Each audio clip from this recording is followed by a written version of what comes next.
نحمدہ ونصلی ونسلم علی رسولہ الکریم بسم اللہ الرحمن الرحیم۔ روزہ کن چیزوں سے ٹوٹ جاتا ہے، اس کے بہت زیادہ جزیات ہیں۔ ایک مختصر سے وقت کے اندر 5 سے 6 منٹ کے اندر ان کا احاطہ کرنا ممکن نہیں ہے۔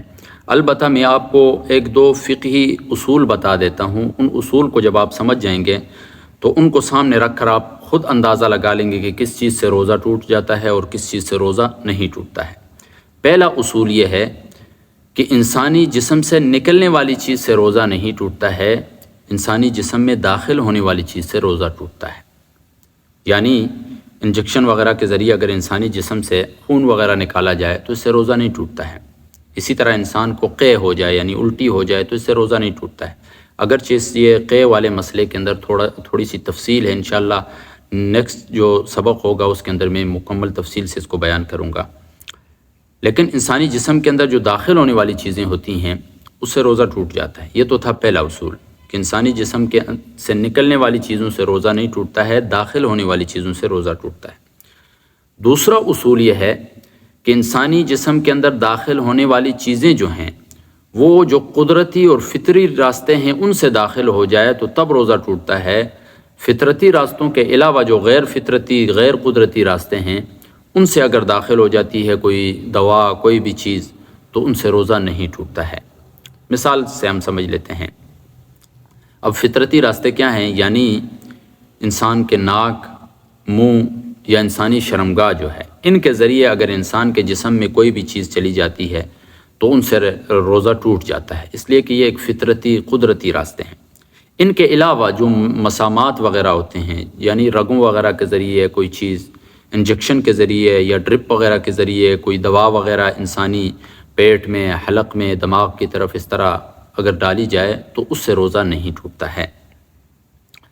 لہٰذا اگر کوئی شخص ان دونوں اصولوں کو مد نظر رکھتے ہوئے اگر کوئی شخص کچھ کھا لیتا ہے، پی لیتا ہے، خواہ اس کے لیے مضر ہو یا نہ ہو، یعنی انسانی بدن کے لیے نقصان دہ چیز ہو یا نہ ہو، دونوں صورتوں میں اس کا روزہ ٹوٹ جائے گا۔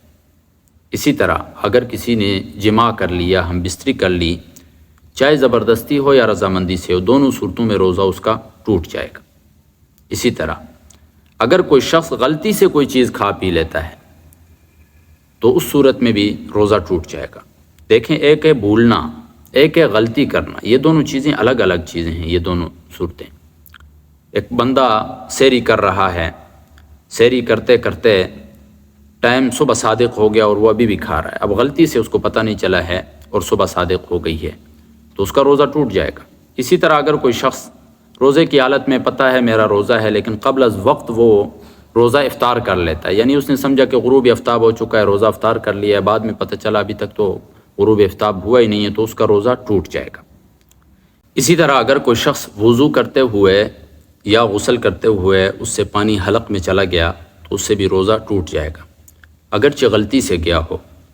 بھولنے کا حکم الگ ہے اور غلطی سے کسی چیز کوئی کام کرنے کا حکم الگ ہوتا ہے۔ اسی طرح اگر کوئی شخص بھاپ لیتا ہے تو اس سے بھی روزہ ٹوٹ جائے گا۔ در حقیقت یہ جو بھاپ ہوتی ہے یہ پانی ہی ہوتا ہے، ایک بخارات کی شکل اختیار کر لیتا ہے، چاہے یہ سادہ ہو یا کوئی دوائی وغیرہ اس کے اندر ملائی وغیرہ ہو، دونوں صورتوں میں روزہ ٹوٹ جائے گا۔ اسی طرح اگر کوئی شخص نسوار، سگریٹ، حقہ وغیرہ یہ تمام چیزیں حلق کے ذریعے جو بھی یہ لے لیتا ہے منہ میں تو اس سے بھی روزہ ٹوٹ جائے گا۔ جان بوجھ کر کوئی شخص حلق یا ناک کے ذریعے کوئی دھواں لیتا ہے کسی بھی چیز کا، اس سے بھی روزہ ٹوٹ جاتا ہے۔ البتہ اگر غیر اختیاری طور پر اگر انسان کے حلق میں کسی چیز کا دھواں چلا جاتا ہے تو اس سے روزہ نہیں ٹوٹے گا، یعنی کوئی شخص ڈرائیور ہے، باہر روڈ پہ چل رہا ہے، گاڑیوں کا دھواں ہوتا ہے وہ چلا جاتا ہے، یا گرد و غبار انسان کے حلق سے یا ناک سے چلا جاتا ہے تو اس سے بھی روزہ نہیں ٹوٹتا ہے۔